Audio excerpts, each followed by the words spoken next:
Pour la bonification d'impôt pour investissement. Donc, commençons tout de suite avec un peu d'histoire euh, sur la bonification d'impôt. Il y avait donc en 2022 une volonté d'encourager et d'accélérer la transformation digitale et la transition écologique et énergétique des entreprises luxembourgeoises.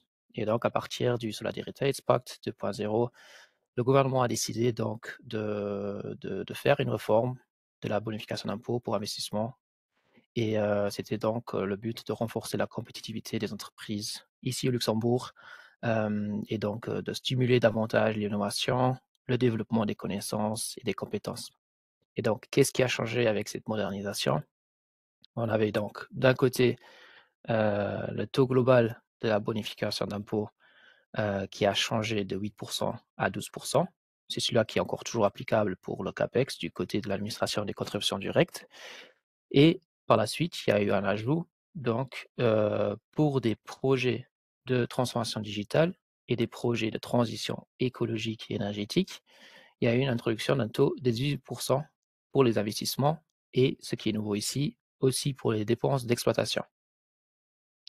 Et donc, comment on procède ici, c'est par un système d'attestation et de certification qu'on va vous présenter aussi un peu plus en détail par la suite. Donc, commençons par la transformation digitale. Qu'est-ce qu'on comprend par la transformation digitale? Nous avons trois, trois échelons ou 3 points. Le premier point qui concerne la numérisation, c'est donc la simple conversion de papier en format numérique.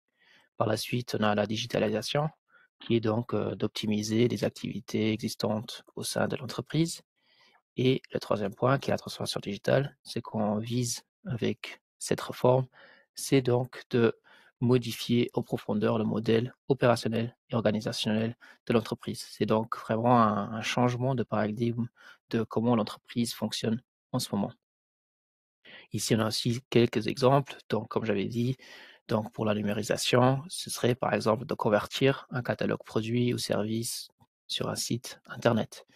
La digitalisation, ce serait donc de vendre le produit ou service via la boutique en ligne ou l'application mobile.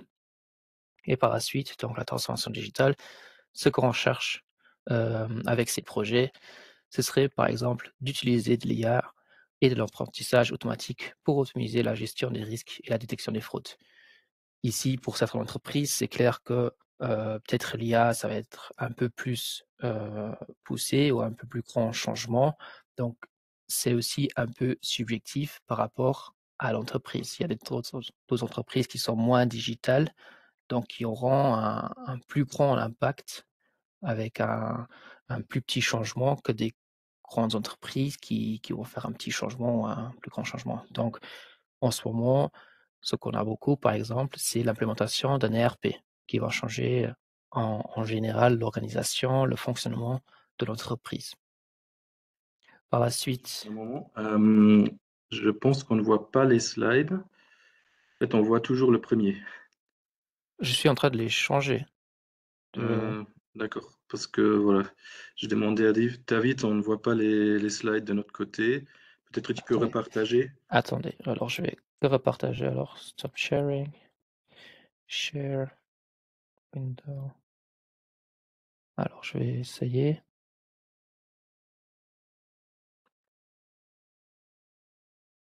Share. Est-ce que là, vous les voyez? Oui, Ouais, excusez-moi alors.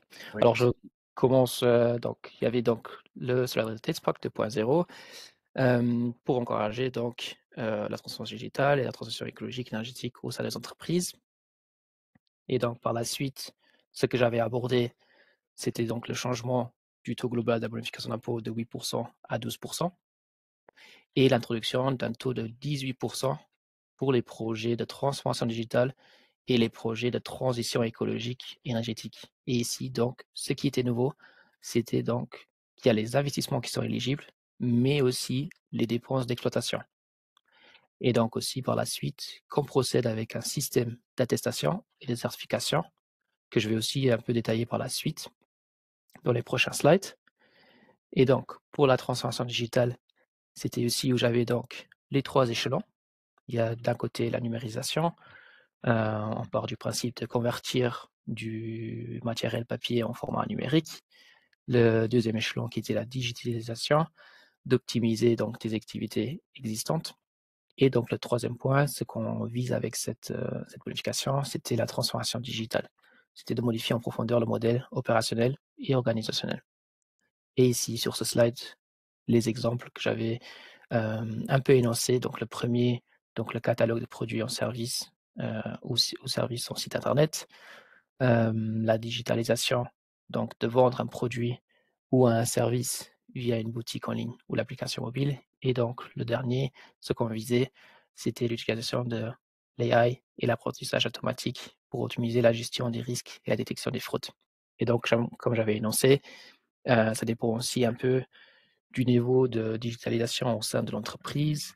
Pour le moment, on a aussi beaucoup de projets donc d'implémentation d'ERP qui va donc changer fondamentalement comment l'entreprise fonctionne et s'organise. Et donc, comme j'avais énoncé, c'est un peu un changement de paradigme. C'est de changer donc et de modifier en profondeur le modèle économique de l'entreprise. Et nous avons ici donc 2 façons de le faire. C'était une fois l'innovation de procédés et l'autre façon, c'est de faire une innovation d'organisation. Quelques points essentiels pour une transformation digitale, c'est par exemple la collecte, l'analyse et l'exploitation des données, des technologies numériques, des outils digitaux. Donc, il y a souvent des logiciels qui sont mis en place. L'infrastructure digitale, c'est pas toujours le cas qu'on a de l'infrastructure digitale avec tous les projets. C'est plus pour des cas, par exemple, de cybersécurité, où vous achetez des serveurs ou autres. Et aussi, donc, un point important, le changement de la culture de l'entreprise. Les objectifs qu'on vise avec cette transformation digitale, on en a 5. C'est de redéfinir de bout en bout un procédé de production, l'introduction d'un modèle économique innovant, ici inclut aussi l'économie circulaire, de redéfinir dans son ensemble la prestation des services, de moderniser l'organisation de l'entreprise et dernièrement, comme je l'avais énoncé, aussi de renforcer la sécurité informatique ou peut-être ici vous aurez un peu plus d'infrastructures digitales. Le deuxième volet, le volet vert, concerne la transition écologique et énergétique. Et ici, donc, on a je veux dire, 2 grands objectifs. Donc la transition écologique et énergétique, donc qui est un changement réduisant l'impact environnemental dans la production ou la consommation de l'énergie ou l'utilisation des ressources au sein de l'entreprise. Et le deuxième point, qui est l'économie circulaire, qui est le prolongement de la durée de vie. Ici aussi, on a certains objectifs. On a mis quelques petits points en dessous aussi. Donc, par exemple, pour l'amélioration de l'efficacité énergétique, il faut qu'il y ait une réduction d'au moins 20% de l'énergie utilisée par rapport à la moyenne des 5 dernières années. Dans le prochain slide, vous verrez aussi par la suite aussi encore des exemples pour ces différents critères. Le deuxième critère serait une réduction des émissions de gaz à effet de serre. Et ici, il faudrait avoir au moins une baisse de 40% par rapport à la moyenne des 5 dernières années. Un autre objectif, c'est la production d'énergie à partir de sources renouvelables. Ici, ce qui est important, c'est vraiment l'autoconsommation et l'indépendance énergétique. Et pour le dernier objectif ici sur ce slide, nous avons encore la réduction de la pollution de l'air. Et ici, pour ce point, il faut respecter donc les normes européennes sur les émissions, donc pour les particules, les métaux lourds ou autres. Sur ce slide, vous voyez donc quelques exemples par rapport à ces objectifs à atteindre. Pour le premier, par exemple, ce serait de remplacer un four industriel qui est très énergivore par un modèle à haut rendement permettant de réduire la consommation électrique de 20% de ce procédé de production.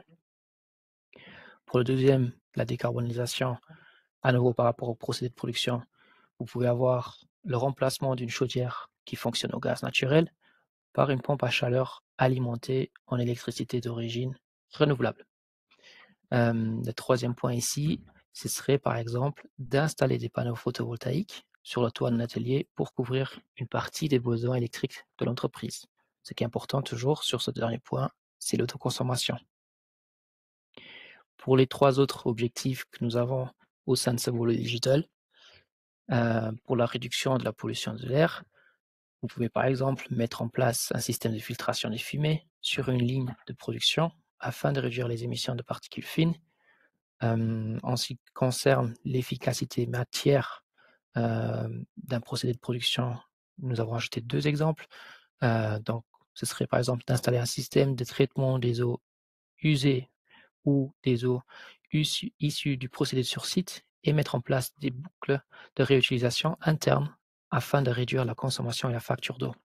Ou installer une citerne d'eau de pluie qui permet donc de collecter et de stocker les eaux pluviales afin de réutiliser pour des usages non potables au sein de l'entreprise, comme illustré dans la guide publiée par l'administration de la gestion de l'eau. Et le dernier objectif de ce volet vert est donc de favoriser le prolongement de l'utilisation des produits par le réemploi. Un exemple que nous aurons ici serait d'investir dans des capacités de réparation et de réemploi systématiques au sein de l'entreprise, comme la mise en place d'un service de réparation ou d'un modèle de partage. Voilà, ça c'est les objectifs par rapport aux 2 volets. Maintenant, en ce qui concerne les conditions, nous avons quelques conditions, c'est pas toutes les conditions. Pour les personnes concernées, c'est comme pour la bonification d'impôt, globale, c'est des entreprises commerciales, industrielles, minières ou artisanales au sens de l'article 14, donc qui est un bénéfice commercial. D'autres conditions qui sont très importantes, c'est que les investissements et les dépenses d'exploitation doivent être effectués dans un établissement situé au Luxembourg et doivent être aussi destinés à rester de façon permanente au Luxembourg. Ici, les investissements doivent en outre être mis en œuvre physiquement au Luxembourg ou un pays de l'espace économique européen. Par la suite, ce qu'on avait énoncé, donc ces 18% sont que éligibles pour des projets de transformation digitale ou de transition écologique énergétique, donc des projets qui visent les objectifs que j'ai présentés auparavant. Et un dernier point important, c'est qu'un projet ne peut pas excéder 3 exercices d'exploitation consécutifs. Donc ce n'est pas 3 années, on parle ici de 3 exercices d'exploitation. Donc il faut bien faire attention quand est-ce que votre exercice y clôture et prendre à partir de là 3 exercices d'exploitation, pas 3 années. Sur les coûts éligibles, donc on a ici les investissements et comme j'ai auparavant énoncé aussi les dépenses d'exploitation. Donc pour les investissements, c'est les mêmes que pour un investissement pour des projets, avec, bonification d'investissement global. C'est les investissements en biens amortissables corporels, autres que les bâtiments, l'achète vifs agricoles et les gisements minéraux et fossiles. Ici, on prend aussi encore les investissements en logiciels ou en brevets autres que ceux acquis d'une entreprise liée, au sens de l'article 56. Donc une entreprise liée, ce qui veut dire que toute liaison entre entreprises, même qu'il soit très minime, 1%, est déjà considérée une entreprise liée. Ici, pour les investissements, un petit point important, c'est que les investissements, le CAPEX avec la bonification pour des projets digitaux et verts, vous obtenez 6% et avec la bonification d'impôt globale, vous pouvez obtenir les 12 autres pourcents. Donc ensemble, vous obtiendrez de toute façon encore les 18%. Donc d'un côté, vous avez 6% dû au projet vert ou digital et 12% du côté de l'administration des constructions directes, qui est la bonification d'impôt globale. Et après, par la suite, pour les dépenses d'exploitation, vous avez ici donc aussi des dépenses faites pour l'usage, la concession de l'usage de brevets ou de logiciels. Vous avez les dépenses en services de conseil, de diagnostic, d'appui technique fournis par des prestataires extérieurs, sauf ceux qui sont en rapport avec vos dépenses de fonctionnement normal de l'entreprise ou les services réguliers de conseil fiscal, juridique ou la publicité. Ce qui est intéressant pour les entreprises aussi, c'est qu'on prend aussi en compte le personnel, donc les dépenses de personnel directement affectées au projet et par la suite aussi les dépenses en formation du personnel directement affecté au projet. Donc ici, à faire attention qu'on ne prend pas en compte des formations à grande échelle ou le rollout de formation pour toute l'entreprise. C'est vraiment les formations pour des personnes qui l'ont besoin pour conclure le projet. En ce qui concerne les modalités pratiques, nous avons donc ce système d'attestation et de certificat. Donc la première étape euh, concerne l'obtention d'une attestation d'éligibilité. Donc vous soumettez une demande d'attestation d'éligibilité auprès du ministère de l'Économie et c'est à partir de la soumission que nous pouvons prendre en compte les coûts. Donc votre projet peut commencer cette année en janvier jusqu'en 2027, par exemple. Donc, on prend 3 exercices d'exploitation. Donc, on aurait 2025 en tant qu'un exercice d'exploitation, 2026, deuxième exercice d'exploitation, et 2027, troisième exercice d'exploitation. Donc, vous pouvez commencer votre projet, par exemple, cette année-ci, en janvier, il a débuté. Si vous soumettez demain la demande pour l'attestation, les coûts éligibles débuteraient à partir de demain. Donc, les coûts à partir de janvier jusqu'aujourd'hui ne seraient pas éligibles, mais tous les coûts qui surviendraient à partir de demain jusqu'à la clôture du projet, donc ce serait exercice d'exploitation 2027, ces coûts-là seraient encore éligibles pour le projet. Par la suite, suite à la soumission, nous avons l'analyse de l'éligibilité des projets. Donc nous analysons d'un côté si le projet est éligible et d'un autre côté encore quels coûts sont éligibles par rapport au projet. Suite à cette analyse, nous avons une commission consultative interministérielle qui donne sa recommandation. Et à la fin, nous avons la décision du ministre de l'économie qui a encore le dernier mot suite à la recommandation de la commission. Nous essayons de toujours donner un avis environ 3 mois.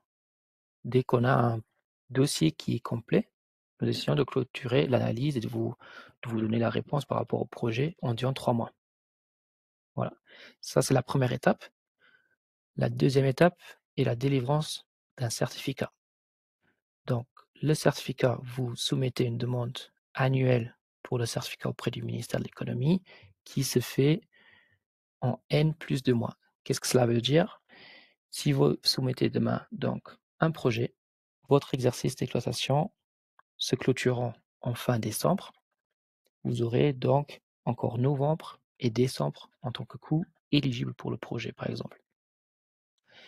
Par la suite, vous avez 2 mois. En dehors de ces 2 mois, vous devez mettre et demander le certificat pour les coûts que vous avez eus cette année-ci, donc novembre et décembre.